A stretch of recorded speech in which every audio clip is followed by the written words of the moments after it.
Koti lime likale. In the State Court sitting at NBC, civil case number 15 of 2023, Darius Nankwenda versus Chateka Piri. Ndifuna banja lite. Thank you. Mwapa zimene anena munanu. Kumpando. He wants divorce. Afuna kuti tubanja lite. Should the court divorce or not? Mufuna kuti court lino litense banja ali kapena ayi. Ayi kumpando. Mwezi wa Mei chaka chino. Ndi pamene zinthu zaoneka kuti zikusokonekera. Yes. Chifukwa mayiwa. Ndi munthu amene wakhala ndithu akusunga chisisi choopsa kwambiri. Akutisungira chisisi choopsa kwambiri. Mudali mwezi wa Mei omweyo. Ndi mafunafuna chiphaso changa chaunzika kuti ndikasegula account ku banki. Pakutero ndidachiyang'ana chiphaso chimene chimwe chidwi. Ndidali ndi chidwi kuyang'anisisa chiphaso chija. Motero kunapezeka zonena kuti ndidapeza kabotolo kali mchumbo ya black. Ndakhala nako chidwi. Ndakatenga kabotolo kacha dakatulusa mchumbo muja. Nditawerenga zimene zidalembedwa pa botolopo kudapezeka zonena kuti ndi mayera la vi. Ndidadikira mayiwa kuti abwere madzulo poti amapita ku business. Mayiwa atabwera ndidafunsa ndithu mwachikondi, kodi mayi mmamwa mankhwala? Ndipo iwo adakanisisa kwa mtuwa galu kuti iwo samwa mankhwala. Chondidabwisa chinali chonena kuti no 11 koloko ya usiku adandizusa kunena kuti pali zokambirana. Muzokambirana zathu ndi pamene iwono adandiululira kunena kuti ali pa mayera vi. Ndinali kodabwisika komanso ndidakhumbudwa kwambiri kuti ndi chifukwa chani iwo akhala akundibisira ine wokhala mwamuna wawo kuti iwo amamwa mayera vi kwa zaka zonsezi. Choncho kumpando ndidali ndi nkhawa yonena kuti kodi iwo ngati amandikondadi nchifukwa chani amandibisira akanandiuza nkadapanga chiganizo mwandekha. Titakhala pasi kukambirana nkhani ya mayera vi masiku ambuyo apitawa. Ino munandiyankha kuti chani? Yes. Mutandifunsa mutandiyankha yankhula ma ARV. Ineyo munandiuza kunena kuti tikuyeneka tipite ku chipatala nchonga choti tikayisese. Ndipo ine nakuyankhani kunena kuti ine ndikudziwa kale mmene ndilili mthupi mwanga chifukwa chonena kuti inuyo ndamene mwandipasira matendawa chifukwa chondibisira. Okay. Another question? Ngati pali funso lina. Ndiye pali chifukwa chokuti banja lili ngathe. Poto mankhwala mayera vi ukumwa ineso ndikumwa. Yes. Banja lili kuyeneka kutha chifukwa chonena kuti iwe ndi munthu oyipa. Oyipisisa kwambiri. Ndipo iwo tondipereka kwa adani yanga. Okay. Another question? Ngati pali funso lina. Kumpando. Ndimafuna yavomereze kuti amamwa mankhwala kapena ayisamwa mankhwala. Okay. Okay. Zimenezo mukuziwa ndinu. No. Just answer the question. Mungo yankha. Do you take ARVs or not? Mumamwa mankhwala ARV kapena simma? Kumpando. Ine mayera ARV ndi mamwa koma ndayamba chaka chatha chomwechi. Okay, thank you. Thank you. Another question? Mutamba kumwa mankhwala munandifotokozera kuti mwamba kumwa mankhwala. Sinafotokoze chifukwa chonena kuti ni maziwa zonena kuti ino stanga mnali mutayamba kale kumwa. Okay. Another question? Ndiye wapota anabisa. Ineso ndinabisa. Ndiye neso ndikuna chifukwa chokuti banja lingati. Banja limene likuyeneka lite chifukwa chonena kuti unamba kumwa mayera ARV ndiweyo ine ndisanayambe. Nditudi kumpando. Ni kumbali yanga ngati nkhoso yakuchimuna ndikuona kuti banja limene lilisathe Ndi chifukwa chani inu mukuvomereza kuti banja langa simufuna kuti liti? Nanga si alamu anafotokozaso onena kuti inunso mumamwa ma ARV. Ndi pamenepo mukuona kuti banja likatha. Ana awo awasamala ndi ndani. Mesene nakuwuzani kuti anayamba ndiwowo. Oyipa atu ndiwowo. Koma pachiyambi mimba mwana wanga oyamba. Popita tisapita ku sikelo. Madokotala anatuza kuti tikayezese tonse ngati banja. Bambo wandira afotokozera anakana kukanisisa mwantu wagalu kuti sakufuna kuti akatani akayezese. Amakhani ntchito yambiri oti azijesa pa khomo. Ndi akakhani nthawi yopita kukoka isa HIV anaja nthawi yanji. Ndinangotani ndinangozisiya. Ndiyo ngakhale akudandaula angona kudandaula kwa moyo unalipo utakhuzira katani kukayezesa. Kodi wanena kuti ine ndimangokhala wokwiya. Ndi kuti munthu zaka zonsezi sitimayankhulana. Sumayankha china chonse ndikakufotokozera zokhuza za mbanja mwathu. Kumbali yanji. Thandizo lililonse okhuza mbanja. Yamankhwala ndimene ndafusira kuyamba muja ndimene munandiyankhira muja. Panenso nyaniso chinthu ndi pasamantha kuti ngamakufikira nkhani zina ngati ine munthu wankazi mbanja. Bona ine ndimene mapangira no makhalidwe yake. Mboni ya mayi wamukhoza kulowa tsopano.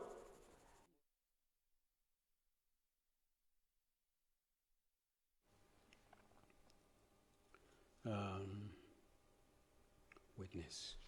Good. You are in the court of law now? Muli mbwalo lino tsopano la lamulo. Yes.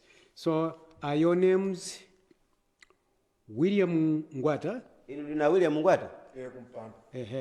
Of the same village, Tekateka? Mudzi momwe mwatekateka. TM Mwaseni Kasungu district. Thank you. Yes, you are a witness for the defendant. Inu ndinu mboni kwa awa amene akuyankha mlanduwo. Who is the respondent to you? Amene akuyankha mlanduwo ndi ndani wanu pa ubale wanu? Mwana wache mwali wanga. Thank you. Good. Zikomo. Take an oath. Mukuyenera kuti mulumbire kaye. Choncho mutsata zimene ine ndinene. Kwezani mkono wanu wamanja mmwamba. Ndipo mutsatire zimene ndikunenazi. Ndikulumbira kwa Mulungu wamwamba mwamba. Ndikumbira kwa Mulungu wamwamba mwamba. Kuti umboni wonse umene ndipereke muno. Kuti umboni omwe ndingapereke muno. Ukhala woona. Ukhala woona. Siwinaso ayi. Siwinaso ayi. Koma woona okhaokha. Koma woona okhaokha. Tsitsani kono. Thank you. State the reasons you have come to court to say. Inuyo mufotokoze zifukwa zimene zakupangitsani kuti mubwere mu khoti muno mudzalongosole. To defend your niece. Ndikuchingirizira mdzukulu wanu. Kumpando ndilongosola motere. Kuyambira pomwe mayi ndi bambowa anatengana. Yes. Sindikuyikira wanga kumbuyo. Ayi. Ndikuziwa kuti wanga ndolakwisa pomubisira mwamuna wake kuti amamwa mankhwala ama ARV. Yes. Komanso mwina pali chifukwa chimene wangayi amalephera kuti ammasukire mwamuna wake malingana ndi chikhalidwe chachani cha mwamuna. Ndi akuchimuna atandipeza ndikukhalira nkhani iyi pasi. Ndinaona kuti nkhani ifeyo tilibe mphamvu yothesa banja ayi. Tilibe lamulo loti tingathese chani tingathese banja. Ndi pamene tinakukambirana ndako chimuna kuti nkhani tisangoyisira m'manja mwathu. Tiyeni tipite ndi bwalo lina akatitani akatithandize. Ndizoona waineyi analakwisa samuza mwamuna kuti amamwa mankhwala. Yes. Ndiye mwa icho ndi pamene tapezeka m'bwalo lino cholinga kuti mutitani mutithandize.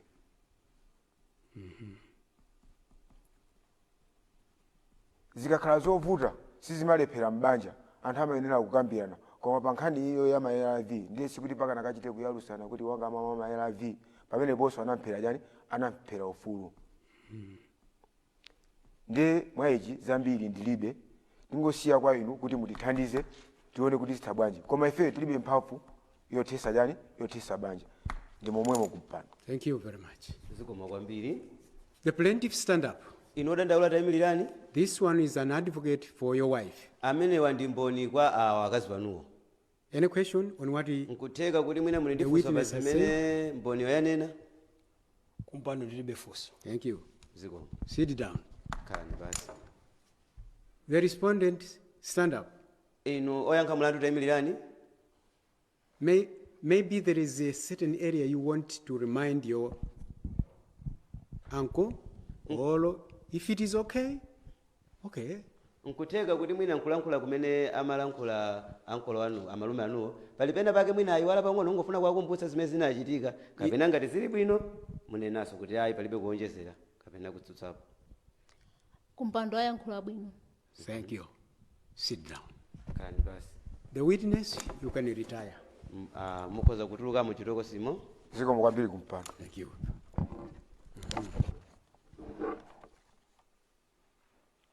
Now we come on to submissions. Submissions, last words. Very important, last words. Tsopano yapa tikubwera kumapeto kwenikweni makamaka nkutheka kuti pali mawu ena ake ofunikirako basi amene ayenera kuti akambidwe nkutheka kuti mwina anayiwalipo. Yes. We'll start with the plaintiff. Submissions. Ndetiyamba ndi inu odandaula kuti mwina nkutheka pali mawu ena ake anasalira kuti mukhoza kunenapo. The last words. Mawu omaliza. Yes. Submissions. Why you want the marriage to be dissolved? Chifukwa chani inuyo mukufunisisabe kuti banja lanu lithe? kumpando ine monga ndafotokoza kale. Yes. Palibenso zokamba zambiri. Nkhani njonena kuti mayiwa aonetsa kusakhulupirika m'banja chifukwa chobisa chisisi chimene iwo ameneneka ndithu kuuza ineyo monga ngati mwamuna wawo. Ndi pa chimenecho ndikutha kuona ngati kuti banja ali lithepo basi. All right. Chabwino. Thank you. Ziko. The respondent. Oyankha mlandu. Stand up. Tayimirirani. I'm going to direct you. In simple. Ndikuunikirani inuyo mwachidule. Your husband says because you have not disclosed your status to him. Amuna ana akunena kuti chifukwa simunazifotokoze bwinobwino kwa amuna nuwo chimene inuyo mulili. He wants the court to dissolve the marriage. Choncho akufuna kuti bwalo linolo lithetse banja lanu. Because you were not trustworthy. Chifukwa chakuti inuyo simuliso okhulupirika kwa iwo.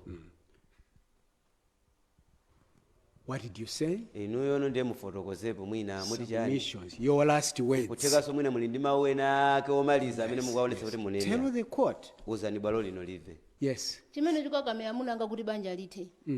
Of course omboni ndilibe. Komano kumene timakhalako muzi mwathumo olomanemba amazoza kuti abambo ani chibwezi. Ndipo akulimbisana nacho mtima kuti afuna atani akwatirane nacho ne atani andisiye. Ndichifukwa kumatani akumayankhula moteromo akumasindika bwe kuno kuti banja sakutani sakulifuna. Komano naye kumbali yanga ine abambo anachoka nawo kutali. Ngakhale tikumwa mankhwala akanangochira ndiyani kuchivomereza. Komanso tili ndi ana akanena kuti banja osakulifuna ine ndipita kuti. Nanga ana angasogola ngasogola puli manja mabambo awo. Ndilibe chochita chilichonse kuti ngathandizo othandizane bambo awo omwewo. Ndageza kuti ano ndikasiya kuti. Okay. Kumpando ndimire pompo. Is that all? Basi ndizomwezo. Kumpando. Thank you. Ziko. Sit down. Khalani basi. Now, we are adjourned for 5-10 minutes. The court should prepare a judgment. Tiyamba tayimira kaye mphindi zisanu kuti bwalo lino likonzekere tsopano chigamulo. Court rise. Liyimirire bwalo.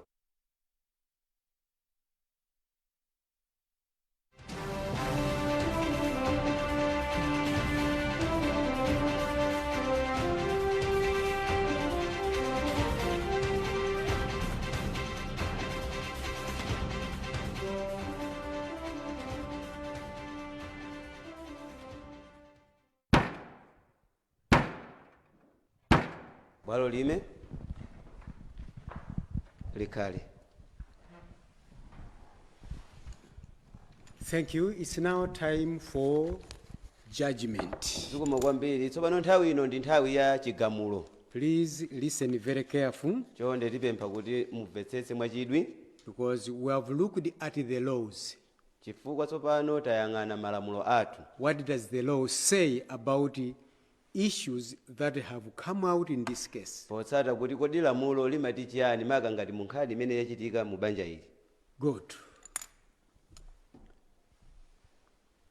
The matter before this court concerns a plea for dissolution of marriage. chenicheni makamaka poyamba ndi kusatsata dongosolo kapena kusakhazikika pachiyambi pa banja ili. It is a matter where the plaintiff is asking the court to dissolve the marriage maka pachomwe awodandaula akufuna kuti banja lithe on the grounds of breach of trust. makamaka pa zifukwa za kusakhulupirirana. Good. The task of this court is to find out kwenikweni cholinga ndi kuyang'anitsa cha bwalo lino ndi kuyang'ana chenicheni whether there was a marriage in the first place, kapena kuti panalipo banja lina lake poyamba malo whether lake. there was a valid marriage. kapena kuti linali banja lenileni. Good. And then also on whether there was any breach of trust. kapena kuti panali pena pake pakusakhulupirikana kwenikweni. Before the court can make its final decision ndipo kotero bwalo lino lisanapange chiganizo chenicheni on whether to dissolve the marriage or not, kuti kuphwasula banjali kapena ayi, in determining whether there was a valid marriage, pakutengera kuti ngati linali banja lenileni, evidence presented in this court shows that umboni umene ukuperekedwa mbwalo uno ukuonetsa kuti the two, pa inu awiri they were duly married. They were married legally. mukuoneka kuti anthuni munangokwatiranapo. They were married legally. linali banja lenileni A lokhazikika, legal marriage. banja lenileni. In determining whether there was a valid marriage, pakutengera kuti ngati linali di banja, evidence presented in this court shows that umboni umene uperekedwa mbwalo lino ukuonetsa kuti the two were legally married pa awiri awawa linali banja ndithu, because chifukwa chakuti there were advocates or marriage anali counselors. ndi ankhoswe awo mbali zonse.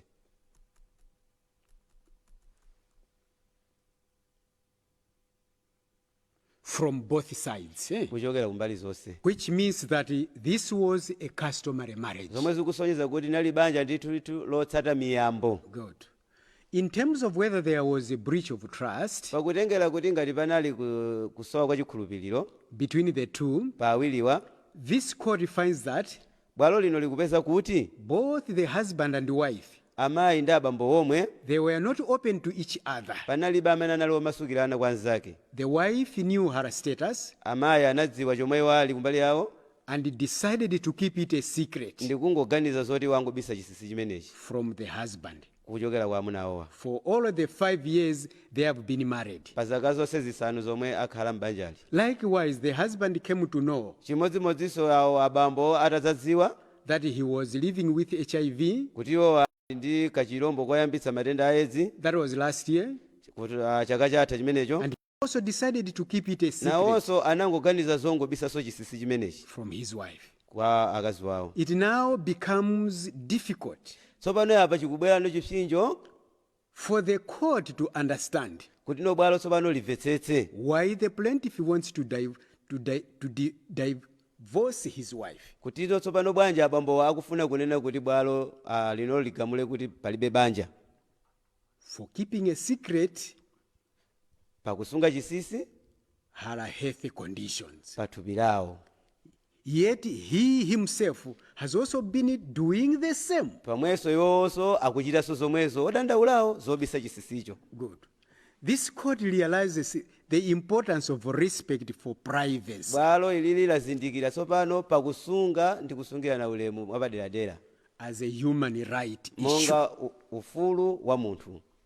This court also wants to bring to the attention of the two bwalo linonso tsopano likubweretsa china chake chakuti kwa awiriwa amvetsetse that they had an obligation, they had a duty on each other kuti pa onsewa aliyense anali kuthekera kwa ntchito yake kumbali yake to build and maintain mutual trust. ndi kulipanganso kuti onsewa akhalenso chikhulupiriro chawo chibwererane. Marriage is based on mutual trust.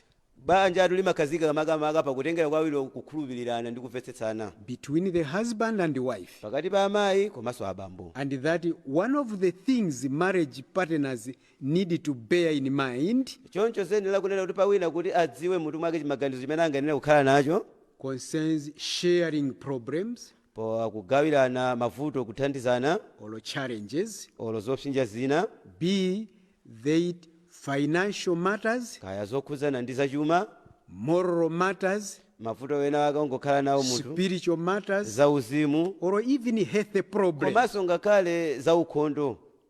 Health problems. Mavuto Share. apatulirawo akuyenera kuti azigawana kapena If kuuzana. one is sick in a certain capacity, Kuti kapena mwina wake pawiri wakudwala mu gawo lina lake, share the sickness to your partner. akuyenera kuti amuuze nzakeyo za nthenda imene Equally, ali. the other should be like that. Chimodzimodzinso wina akuyeneranso kuchita chimodzimodzi kwa That's nzake. what life should be in a marriage. Imene moyo umayenera kukhalira m'banja. It is sad that the family has found itself in this situation today. Nzomvetsa chisoni kuti tsopano ngati banja ilili nkumapeza kuti ali munyengo ngati imene ali kwa lero lino, Because of trying to keep things a secret. chifukwa chakudzikakamira kapena kuzibisa chisisi mwa iwo okha. It is the considered view of this court that Ndi choncho kuti bwalo lino litaonetsetsa ndi kuzindikira izi kuti the reasons stated above zifukwa zimene zanenedwazi do not warrant grounds for dissolution of this marriage, sizifukwa zomvetsetseka m'bwalo lino kunena kuti pakana banja lithe, because it has emerged that, because it has come out that chifukwa kuti zabwera kunena kuti even the claimant kuti kapena uyo wodandaula did not disclose to his wife. sanamuuze mkazi wake chimene yali. Good. Now, in issues of HIV/AIDS, Tsono mugawo kapena kuti mumbali yokhuzana ndi HIV/AIDS, the law is clear. lamulo lilionekeratu. There is what we call disclosure. The husband is under duty to disclose his status to the wife. Awo abambo anali othekera ndithu kuwulula kukhala nkhani imeneyi kuwauza akazi wawo. The wife equally is under duty to disclose her status to the husband. Kutolekonso amayi anali pansi pa kudzithekera okha kuwulula chimene iwo ali kwa amuna wawo. Disclosure, very important in matters of HIV/AIDS. Ndi chinthu chofunikirako basi kuwululirana mumbali yangati matenda amene a HIV and AIDS. So in this case, Mwachoncho disclosure of one's status kuwulula kapena chimodzi kwa anzake amene ali nacho was not hard. It did not happen. sichinali chovuta chomwenso chinali chosati It did not happen. sichinachitikepo m'balo chamo. Now that each party has known the status of the other, Tsopano pakuona kunena kuti aliyense wa inu wadziwa cha nzake chimene chili, the court therefore bwalo pa nthawi ino likuti makes a decree that is temporary separation. likulamula kuti pakhala kusiyana kwa kanthawi kochepa pa inu awiri While waiting for the final decision, pakudikira chigamulo chenicheni that the two may go back home, kuti pa awiri inu mupita kaye ku nyumba discuss this matter mukambe mwakambirana kaye nkhani imeneyi of the issue of ARV, maka pakukhudzana ndi nkhani imene ya ARV, because each one is taking these medicines. chifukwa panosenu yapa aliyense akumwa mankhwalawa. The parties are at liberty to come back to court Inuyo muli ozatekeranso kudzabweranso ku khoti kuno to report on whatever you agree upon, kudzafotokoza pa zimene inuyo mwagwirizana pa kukambirana kwanu, because you both of you are positive to HIV/AIDS. chifukwa nonsenu apa muli ndi kachilombo koyambitsa matenda a AIDS. So you will come back to court and tell the court on whether you still intend to dissolve the marriage or not. Mukatero mukabwerera kupita ku nyumba mukakhala mukukambirana kenaka mudzabweranso kunoko ndi kudzafotokoza kuti ngati mukufuna kuti banja lithe kapena ayi lipitirire, Either on the same grounds or other grounds. pa zifukwa zimene mwabwera nazozi kapena pa zifukwa zina zimene zingakapezeke. So there then, Tsono choncho there, at that time, pa nthawi imeneyo the court will give you decree absolute, that is complete dissolution of the marriage. nthawi imeneyo ndi pamene adzakupatseni chenicheni chigamulo chimene chingadzaoneke mutakakambirana kaye. Thank you very much. That is all for zikomo kwambiri pa nthawi ino tilekezera pamenepo. you. Court rise. Bwalo liyimirire.